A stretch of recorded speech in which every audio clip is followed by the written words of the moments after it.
Welcome back to Trailblazers, where we bring you the stories of local visionaries who lead with purpose, creativity, and community at heart.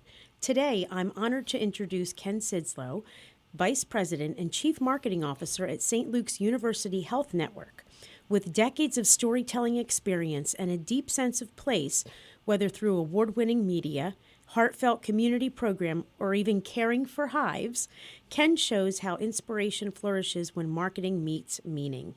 Let's uncover how his leadership, innovation, and personal passions shape both health and storytelling in the Lehigh Valley. Ken, thanks so much for joining us. Oh, thank you for having me. I'm thrilled to be here. Thank you.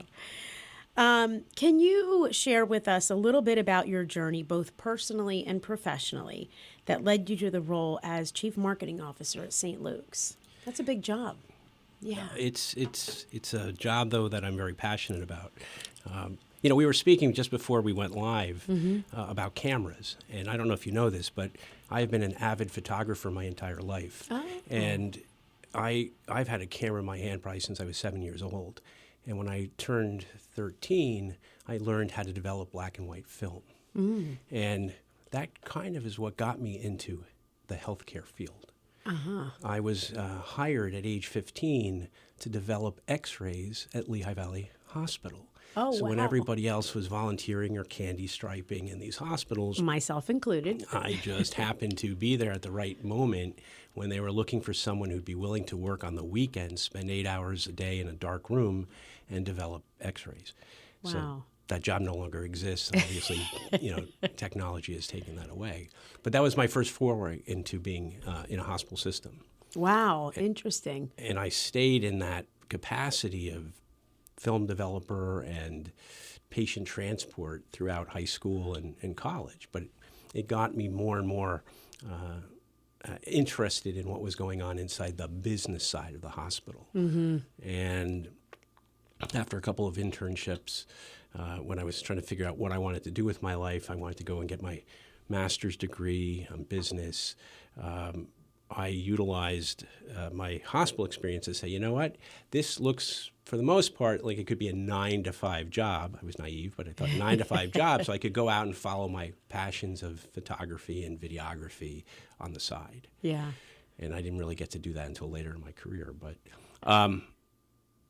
I ended up going and getting a master's degree, and I came back to Lehigh Valley. At the time, it was the Lehigh Valley Health Network was called Health East, and I got into an administrative fellowship.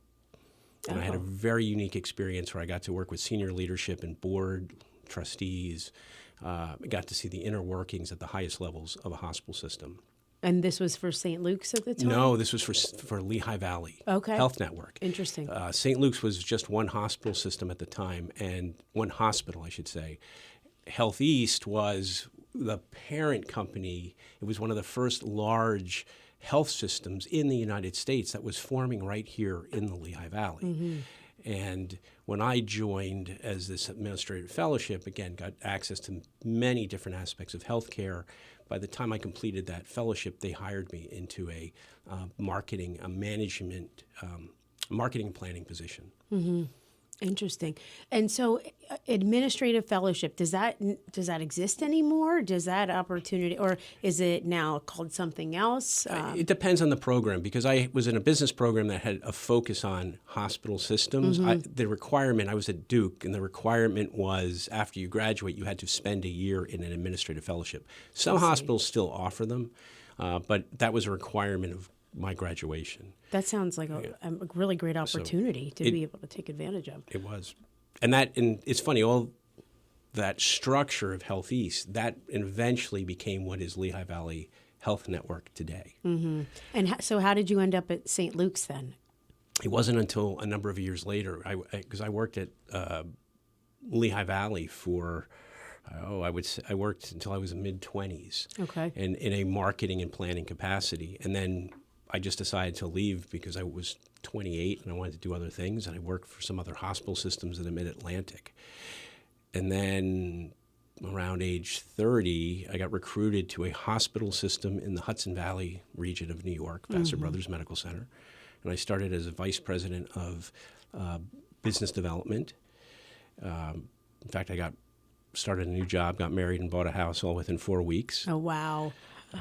But that role as vice president of business development is where I really got introduced into marketing on a much larger part of my job. Yeah.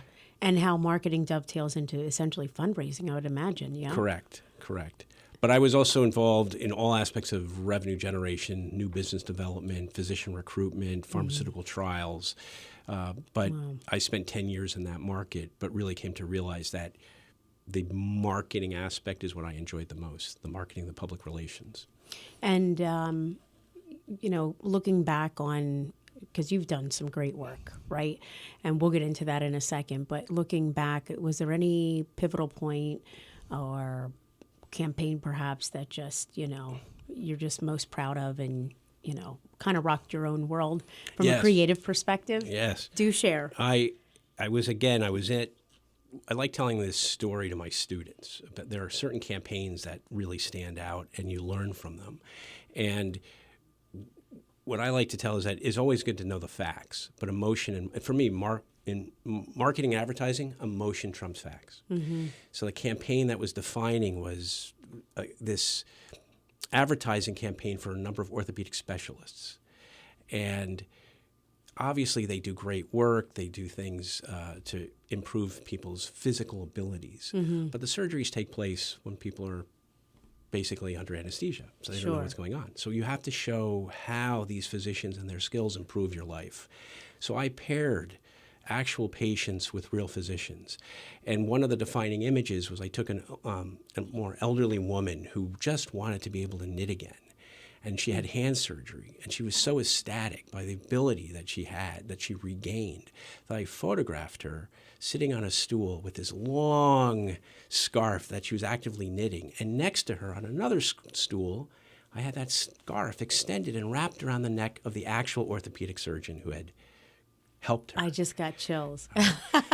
And that campaign went through the roof, and we continued with it. I had a senior couple who all they wanted to do was dance again. So I had photographs of them taken in a dancing studio where they were doing a waltz, and the physician who had worked and replaced their hips was clapping. Aww. And then the final one was I had a physician who helped someone with back surgery so that patient could then do what he loved most, which was fish. So I literally had him fishing. We photographed in a small lake in Rhinebeck, New York. We had the patient fishing until he caught something, and then I had the physician in a white coat with waders and a net assisting the catch of the fish. That's amazing. And that campaign taught me that you need to show real people, real physicians, real patients coming together to improve the quality of life. Mm-hmm. And when you can show the emotion, then patients follow. And that was a very successful campaign with measurable results. That's not only appealing, but it's moving. And when you think about crafting brand narratives around a sector like healthcare, you might think from a perspective of regulatory, all these different things that might come into play, and how do you craft that brand narrative around that? But to be able to put it into moving terms is quite compelling. Was there any challenge that you faced or do face for marketing within that sector that you've come up against? Yes. I mean, marketing, whether it's healthcare or not, right, it's again, I like to say emotion over facts, and it's storytelling. It's all storytelling. And the key is to figure out how do you tell these stories so that patients understand what's in it for me. Mm-hmm. That's the challenging part in healthcare, because you work with so many incredibly bright people in all aspects of, whether physicians or nurses.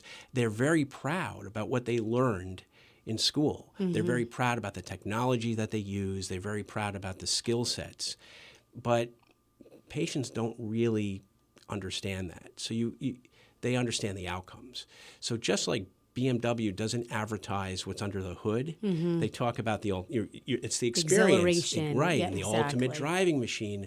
My storytelling has to be something where I work with our physicians to make them understand or help them understand that the patients just really want to have a better sense of what the outcome is for them. So what's in it for them. And again, some of the simplest campaigns can be the most effective. So when we did a birthing campaign at St. Luke's, when I started St. Luke's maybe about 18 years ago, we looked at what do patients want? Well, they want a good outcome.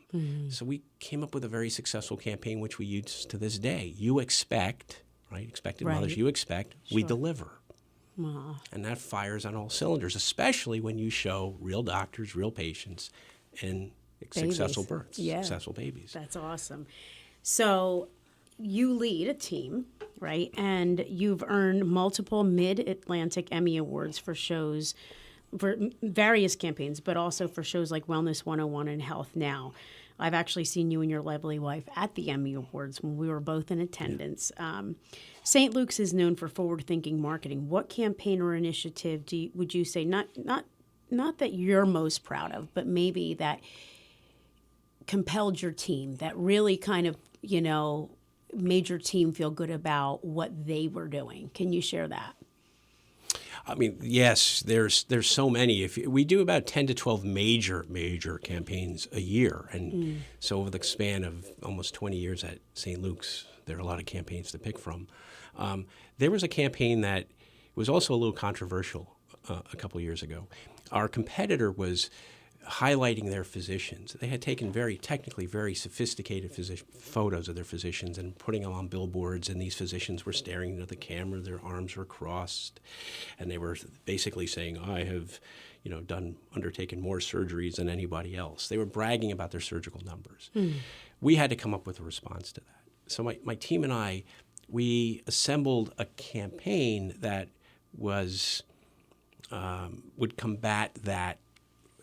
More surgeries, the better, right?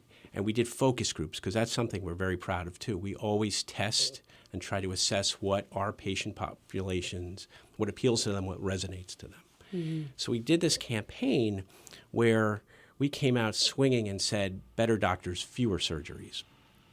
Now, it was controversial because my surgeons, all of my friends and fellow teammates at St. Luke's said, how could you say this, right? Practice makes perfect. Okay, but on the other hand, from an emotional perspective, we were able to show these surgeons, we had focus groups where people were reacting to our competitors' advertising and said, well, those doctors, they look arrogant. They don't look, their arms are crossed, they don't look welcoming. And the fact is, we don't want surgery. Nobody really wants to have surgery. So we were saying, no, we will look for alternatives. The body parts that you're born with are probably still the original, engineering specification. That's your best bet. And what we shared from the focus groups, our campaign was overwhelmingly positive.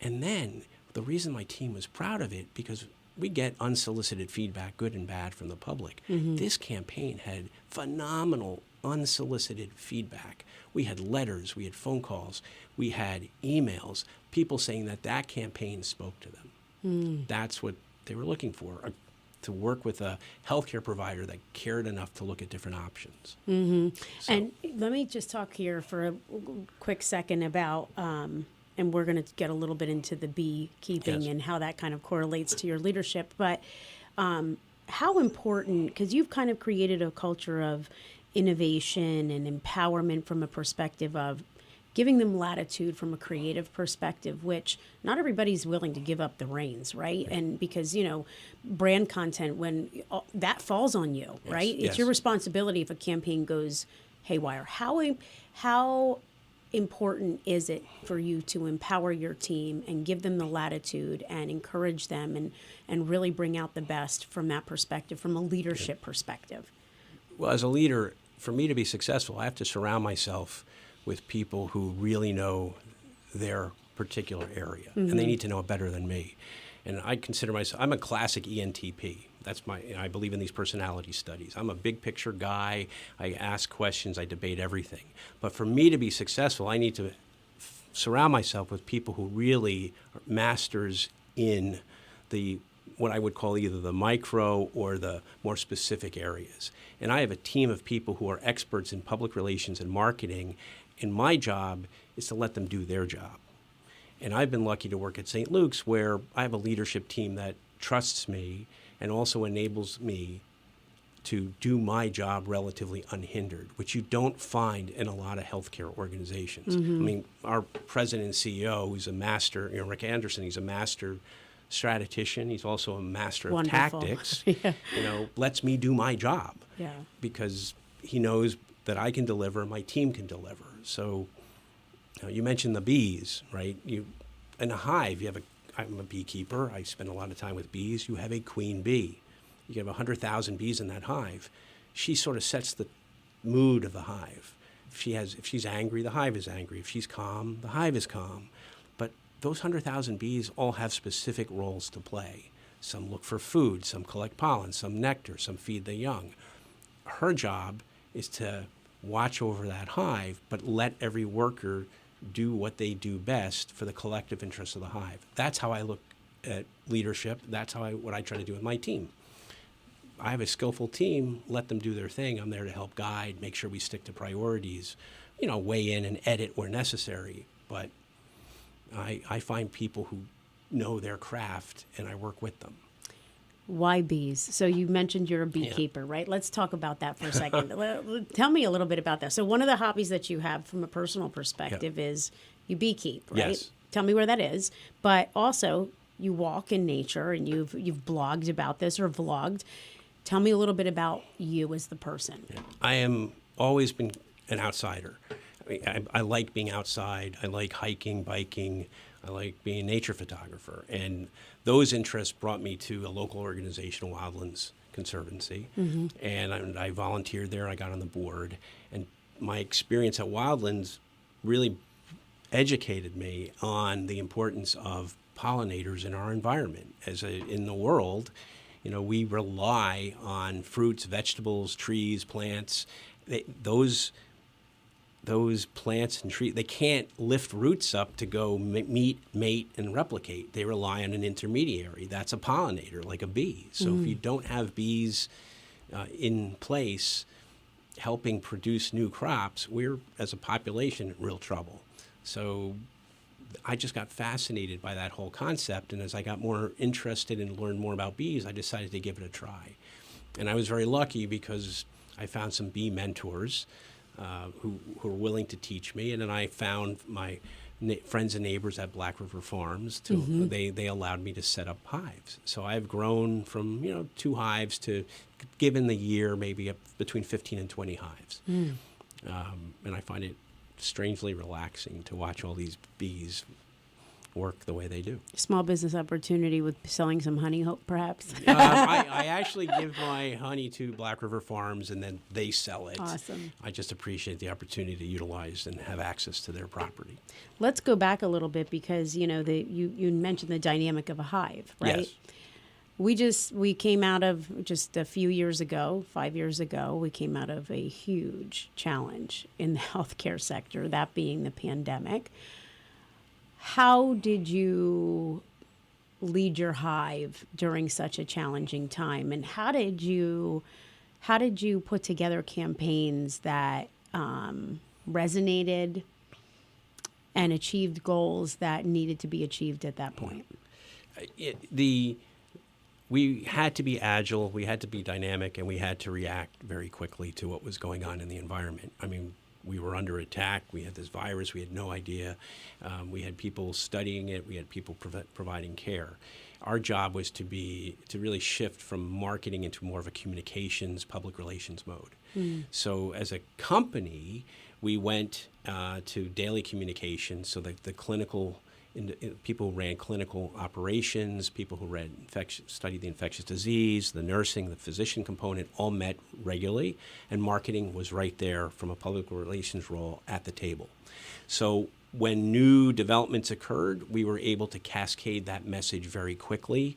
And our role as the marketing, public relations, communications team was to make sure that messaging got out to the public via our website, via social media, being phone blasts that we helped develop with our IT department. Internally, we started to use Microsoft Teams in a way that we had never really used it before. You had a special partnership, We did you did. not? We Yeah. became like the darling of Microsoft. They highlighted our activities all over the country, put us in their ads because we used that Teams environment to cascade and communicate messaging to our entire 20,000 plus employees and to make sure everybody was working off of the same script. So technology that was new, we employed quickly. Everybody became focused, stayed on point. They had their specialist roles, but that technology and the need and the recognition to over-communicate came into play. That was, I mean, what a time. And I remember I was at PBS at the time, and, we were struggling to kind of like feature you on some, pieces that we were doing from Yes. a video perspective.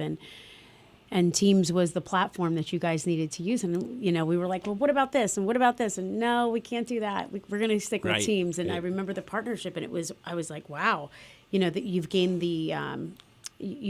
that kind of exposure to that brand and kind of, put us on the map from that perspective. St. Luke's integrates media and outreach branding across events and communications. And you guys are huge and wonderful community partners. What does success look like from that perspective, and why are you so driven to create that community presence, not just from a healthcare perspective, but supporting things that provide brand recognition but also put you in the right place at the right time? Well, with 20,000, actually we're 23,000 employees now. We are actually wow. the largest employer in the Lehigh Valley. So our staff, our colleagues and teammates are your neighbors, right? We are all part and parcel of the Lehigh Valley. So it's important for us to continue to work with partner with community groups, not only to sort of help raise the level of the health and wellness of the population, but to make sure those other organizations that need our help, we're there for them, because individuals need to have access to health care, and you want to overall a healthier community that it elevates everybody. So that's why we work together. That's why we partner. In fact, that's why we have a show with WDIY as well, Active Lehigh Valley. Yeah. And it helps spread our message. It relieves the burden of our marketing team when we work cooperatively with others. So I'm always on the search for, the next Reese's, where we can take peanut butter and pair it up with chocolate and make a new product. That's how I look at marketing. Looking, as we look at the future of healthcare and healthcare marketing, and we look at innovation and how you've kind of remained really nimble, how do you see AI coming into that role and making a difference? And what do you think is next from that perspective? Well, I think AI is here, and I'm positive about AI. I think it is a tool. I think back sometimes to my father, who was an architect. He came home one day, and I remember I would watch him with a slide rule. He would always use a slide rule. And he came home one day with this item that was about the size of a shoebox. It was a calculator. All it did was addition, subtraction, multiplication, division. But he said, this is going to change everything. That's how I see AI. It is here. It's going to enable us to, I think, produce press releases, articles, social media much more rapidly. It's on us as individuals and human beings to make sure that the work product still comes out. But I would embrace AI and use it much more aggressively. And I think for me as a marketer, the future is really where marketing and technology come together. I always tell somebody who wants to be in marketing, okay, you also have to have a good sense of IT. And for me, the more we can use AI, whether it's AI or technology, to understand the needs of our patients, the better. If I can identify patients who are already within our system, but use those tools to sort of see what potential future they have. If you're a diabetic, for example, I want to make sure that I'm using technology to make sure that those diabetic patients have access and updates on everything, every service that we have that they could avail themselves of. I think that's how we can be a good, better partner to individuals and the community. Yeah. By over communicating our services. Yeah, and it's a new way of communicating, but also gathering information and just using that as a key tool. What role? Let's just talk quickly about collaboration and the partnerships. You have a really strong relationship with ASR Media Productions. Yes. Ashley Russo joined us on a former episode. How important is collaboration within your role and within our community? I think it's essential. I mean, again, great storytelling, lots of stories. There are, in my personal case, I had ideas to create television shows.